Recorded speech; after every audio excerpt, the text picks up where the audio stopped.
Let's start with the news of the week. Not the collapse of the Silicon Valley Bank, but an event that occurred at the same time that the collapse did. The conflagration, if you will, between an American drone and two Russian fighter pilots over the Black Sea. We can talk about whether the timing is a coincidence after you tell us your understanding of what happened 10,000 feet above the water.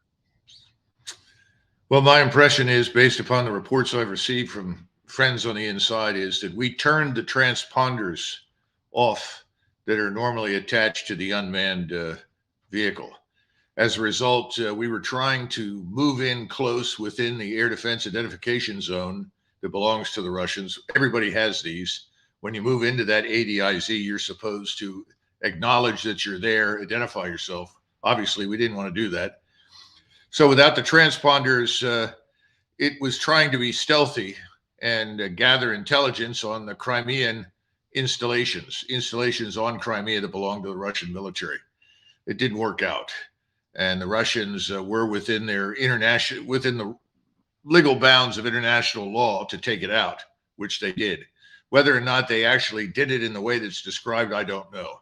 That sounded suspicious. I haven't heard of planes colliding with other planes to take them down. Have you heard of planes emptying their fuel on drones, almost as if to mimic a dog urinating? No, I haven't heard that either. I mean, quite frankly, I don't know how it happened, but I do know that the Russians disposed of it and it crashed into the sea. And I know why it was there. It was there to collect intelligence, targeting data for installations in Crimea.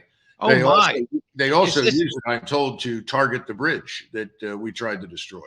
Is this any different from the Chinese balloon? Well, it is different in the sense that this is inside the air defense identification zone of Russia. And yes, you're right. The Chinese balloon was inside our air defense identification zone, and we were within our legal rights to shoot it down.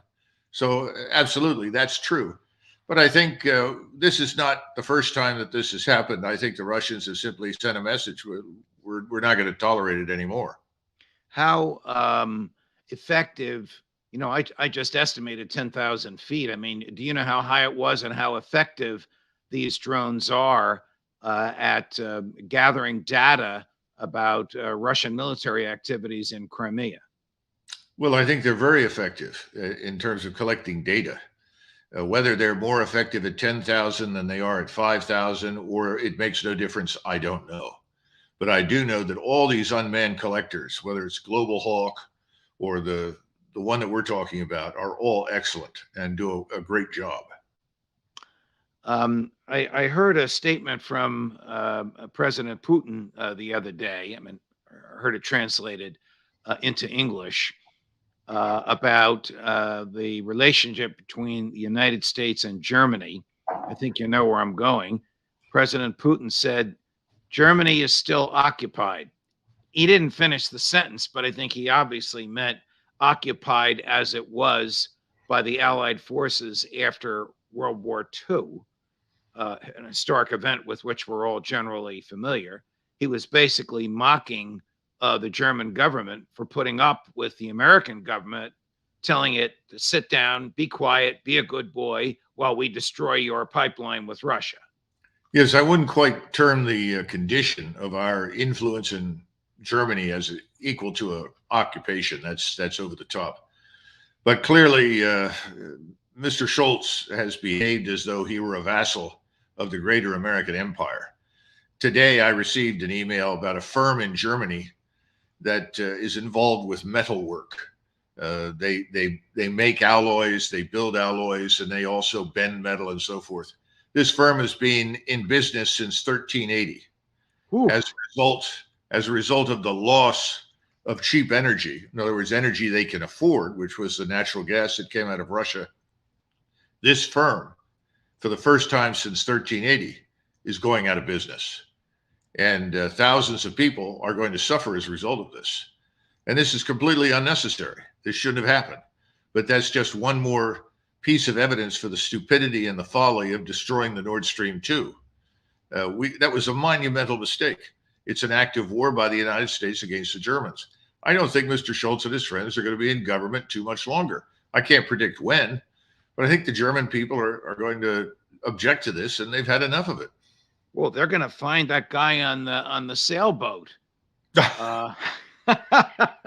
It's like the Minnow, the boat that got lost on Gilligan's Island. Yeah, I mean, this is absurd. Well, actually, I think we have to give Gilligan more credit. He'd have done a better job, at least of creating fiction. Now, this is utterly absurd, but this is the CIA. And you're making an important point. If you look at the recent articles that have come out in the New York Times and the Washington Post, just within the last 48 hours, we're now beginning to see the truth actually creep into articles about the Ukraine war.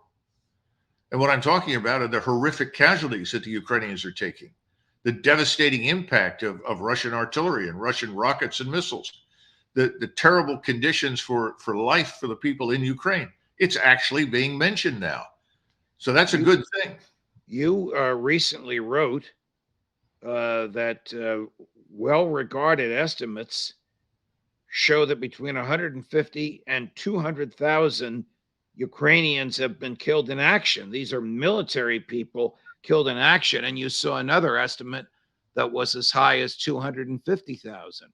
How big is their army? How much longer could they tolerate a loss of 200,000 in 12 months? Well, this is another important question. And I think Ukraine has actually built 3 armies. They had one that we destroyed, or actually the Russians destroyed early in the war, I would say between February and July. A second army was configured, equipped, and sent into action after July, and that one was largely destroyed by Christmas. And then a third one was constructed. This is all based on waves of mobilization, inducting people forcibly and otherwise. It's gotten so bad with the manpower shortage in Ukraine that just yesterday I received reports from people in Odessa that told me they were watching as Ukrainian men of various ages, from 16 up to 50, were being apprehended in cafes and restaurants in Odessa, shoved into trucks and disappearing. Literally, no questions, no discussion. Get on the truck, gun in your face, you're going to the front. And we know from the reports we're getting from Ukrainian soldiers that post these things on the internet that the average life on the front for a new recruit is about 3 or 4 hours, because these people have no experience. They may get, if they're lucky, 3 or 4 weeks of training, some time on a rifle range. That's absurd. So they're getting more and more people killed needlessly. Colonel, even if they have 3 or 4 weeks of training, if they don't have ammunition in their weapons, the training is moot. They're just a body being sent out there to slaughter. Well, they are receiving small arms ammunition, maybe not as much as they would like. And of course, if you're in a combat zone, I can tell you from experience, you never have enough ammunition. You've got it piled up all around you. The last thing in the world is you don't want to run out of it. The problem for the Ukrainians is they've run out of artillery ammunition. And so they're not giving artillery support to their soldiers. Now, you're talking about a war which the Russians already have a 10-to-1 advantage in firepower from artillery systems. Now their own artillery can't fire because they don't have any more 155 shells. When you look at the losses, they range in the thousands for howitzers, tanks, and other equipment. The Russians are killing these things as fast as they show up. And a lot of it is done in the following way. A small drone is flown over Ukrainian lines. They discover that there's an artillery system, an air defense system, a radar. Then come a different set of drones that literally fly right into those pieces of equipment and disable them. And then if that's not enough, rocket artillery rains down on what's there and kills everyone. So this is a sort of procedure that goes on again and again and again. Let's talk a big picture in a piece you recently published, with apologies to Winston Churchill, entitled "The Gathering Storm." Great title, Colonel. You actually give a little bit of praise to Secretary of State Tony Blinken, whom you refer to as a rabid supporter of the proxy war. We all know that, but one who recognizes that President Zelensky's insistence that we assist them to recapture the Crimea is A, absurd, and B, is a red line, which would result in disastrous consequences from President Putin. Right. Well, it's too bad he didn't reach that conclusion many months ago when we Right. could have said that in January or December of Right. last year and avoided that pointless discussion. The other thing is, I think William Butler Yeats was the first to talk about the gathering storm. So I don't think Okay. it's been originated that. But having said all of that, You mean they taught English courses at West Point? I think we I had some couldn't pretty good resist. English I love instructors. Yeats. We did have some pretty good English instructors. I got to give him credit at West Point. Actually, the best one I had was at VMI, but that's a long story. Okay. Anyway, the point I'm trying to make is that people inside the administration, not just the Secretary of State, are realizing this is an unwinnable war for the Ukrainians. They know that. They know the true picture, the real losses. Remember that when Zelensky and his general Zaluzhny came over here, in private, they were very frank and open about the seriousness of the situation. They were afraid of an immediate Russian offensive. This is in January. That didn't happen, fortunately, because of the weather. That gave them a new lease of life through the spring. And so they hoped that they would get this massive influx of equipment. But we've reached the point now where even if they received laser pistols that everyone could use, they don't have people trained to use it. They don't have the trained manpower. The losses have been so bad, there's no combat experience. People like that just show up and die. And that's exactly what's happening in eastern Ukraine. So when President Zelensky says publicly and privately, I assume privately, we want you to help us liberate Crimea, is he dumb like a fox? Is he really asking for more than he expects to get so that what he does get will be enough to achieve realistic goals? Or does he really and truly believe that the West would help him invade Crimea no matter what the cost? And we can all only imagine what that cost would be. I think that he's been told several times over the last several years as this war approached. Remember, this is not a surprise. Right. The Ukrainian military was built expressly for this purpose of fighting Russia. We thought that the Ukrainians would have the initiative and attack the two so-called breakaway republics first. That didn't happen. Putin preempted them and went into the area. But I think they have been told this over and over and over again. Now, we know that's not possible, but it may be he's also being told to maintain this fiction to the bitter end. If you say anything other than what we have been saying for months, we won't support you anymore. That's a distinct possibility. He did recently ask for cluster bombs. Now, cluster bombs have been defined as a war crime. I don't know how he knows we have them. I didn't know we have them. I don't know what we're doing with them. I'd be extremely dismayed if we gave them to him. Why would he ask for something like that?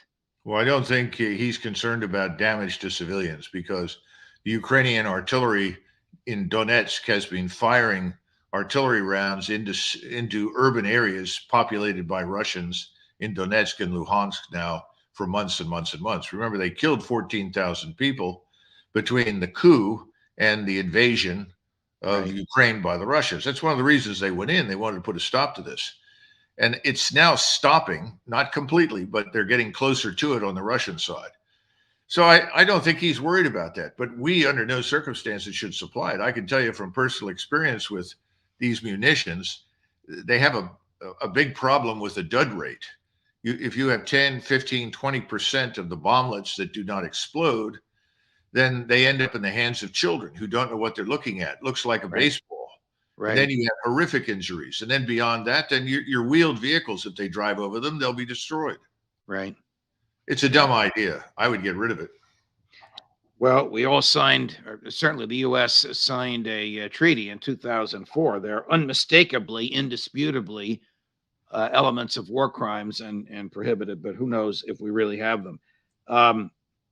a good friend of mine interviewed a good friend of yours. Jon Stewart interviewed Dave Petraeus. So here's General Petraeus, in fairness to him, at his ridiculous best. The security challenges that face us right now are more complex and actually greater than any that we have faced actually during the post-Cold War era. It's just hard to see the evidence of a learning curve manifest. It still feels like our foreign policy is everything, everywhere, all at once. Well, I think the argument there is going to be that, look, if we don't do it, someone else will. If you think of us as the guy in the circus who puts a plate on the stick and gets it spinning, the biggest plate, I think bigger than all the others together, is China. It's the U.S. relationship with China, the U.S. with our allies and partners. They help us keep some of these plates spinning. But then you have still North Korea with its nuclear program. But perhaps maybe the issue is Russia, we're not going to solve. And maybe it's American okay. Just understanding. Keep the plate spinning. So Jon Stewart is trying to make the argument against the use of American military to advance American exceptionalism, an argument you have made, I have made, people that agree with us have made, people watching us now have made. What the hell is Petraeus talking about? Plates spinning. Do you know? Can you guess? Oh, yes. Yeah, absolutely. First of all, of the two comedians, I thought that Jon Stewart was far more persuasive, obviously. And yes. Insisting, we can't afford to be everywhere doing everything all the time. He could have added one more point that no one wants to admit in Washington. We don't need to be everywhere doing everything all the time. See, Petraeus lives in this fantasy world where the world is full of threats. Everyone is a potential enemy. And there are only certain people who are friends and everyone else is an enemy. Therefore, there are lots of enemies. So we have to be everywhere. And we can't succeed. He knows that. We can't win, but that's all right. You just stay there in perpetuity. In other words, it's like Afghanistan. You could stay in Afghanistan for 50 more years and have no impact whatsoever on the place. That's okay. The point is to stay for 50 years. So what military or what American benefit is there to follow the advice that General Petraeus had offered? Oh, none. Why he says stuff like that, I guess he still wants to be considered relevant with his successors in the Defense Department or the Central Intelligence Agency, but it obviously has no credibility. And you're right, even though they were talking over each other, unlike you and I, and I'm not critical of John, that's his style, and he is my friend, and I spent a lot of time with him on his show, The Daily Show. But for the general to say we're spinning tops or spinning plates like a guy in the circus, and that's really our goal, is absurd, meaningless, and indicative of just send the troops in and let them stay there. Do I have that right? Yeah, absolutely. Because remember, large numbers of people in Washington, in the defense industries, in the political structures, they're all making lots of money. They're benefiting enormously from the largesse that flows from these military commitments. Britain took an estimated 40 trillion in wealth out of the British Empire, especially India. Most of that wealth came from India. India was the jewel in the crown. Now, by the time you get to World War II, India is no longer producing that kind of wealth. And so, in fact, some people would argue it wasn't producing that kind of wealth by World War I. But when did the British finally leave India? When their debt to GDP ratio was 240% in 1946. Correct, right after the war, right. They were broke, and we ran them into bankruptcy, by the way. Now we are running ourselves into bankruptcy. And what you are seeing unfolding, I think, has a very high probability of becoming far, far worse than anything we saw in 2008. Now, I could be wrong.